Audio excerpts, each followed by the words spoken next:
दोस्तों, आज की कहानी उन सभी लोगों को मोटिवेट करेगी जो लोग अपने माँ बाप को नहीं समझते, उनकी फीलिंग्स को नहीं समझना चाहते, उनकी जिंदगी में इतनी परेशानियां होने के बाद भी उनके प्यार को नहीं समझते, जिद करते हैं खुद से अपनी सफलता के लिए नहीं, अपने माँ बाप से अपने शौक पूरे करने के लिए। एक लड़के ने अपने पिता से कहा, पापा मुझे नया मोबाइल चाहिए। पिता ने कहा, बेटा अभी कुछ वक्त रुक जा, फिर तुझे एक नया मोबाइल दिल दूंगा।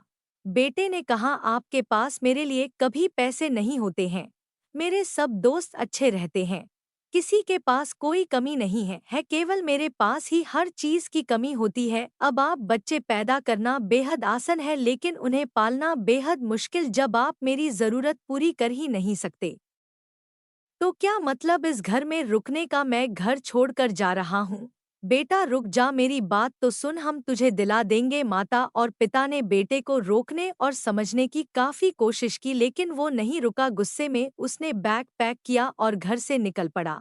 लेकिन घर से निकलते वक्त गलती से उसने अपने पिता की डायरी अपने बैग में डाल ली। पिता की आदत थी कि वह हमेशा डायरी लिखा करते थे और उनकी डायरी को छूने की परमिशन किसी को भी नहीं थी। लड़का घर से काफी दूर आ गया और थक कर बैठ गया।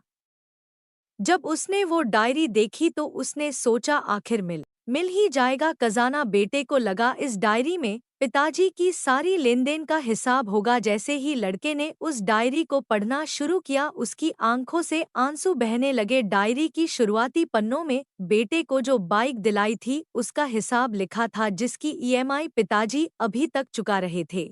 दूसरे पन्नों में उसके कॉलेज की फीस और एडमिशन का कर्ज लिखा था कि इन इन लोगों को इतने पैसे वापस देने हैं। और सबसे आखिरी पन्ने पर लिखा था कि बेटे को अब मोबाइल दिलाना है, उसके लिए मुझे कौन कौन उधार दे सकता है, उन सभी लोगों के नाम। बेटे ने जैसे ही सब पढ़ा वो पागलों की तरह रोने लगा और रोते रोते दौड़ता भागता घर आया। जैसे ही उसने घर आकर देखा तो उसके माता पिता एक कोने में बैठकर रो रहे थे। बेटा अपने पिता के पैरों में गिरकर रोने लगा कि पिताजी मुझे माफ कर दो। पिता ने कहा, बेटा तू मत रो, तुझे मोबाइल मिल जाएगा। बेटे ने कहा, पिताजी मुझे आपसे कुछ नहीं चाहिए, मुझे पता चल चुका है आप इस डायरी में हम लोगों से क्या छुपाते थे। मैं अब आपको कोई काम नहीं करने दूंगा। ये सुनकर पिताजी ने बेटे को गले से लगा लिया।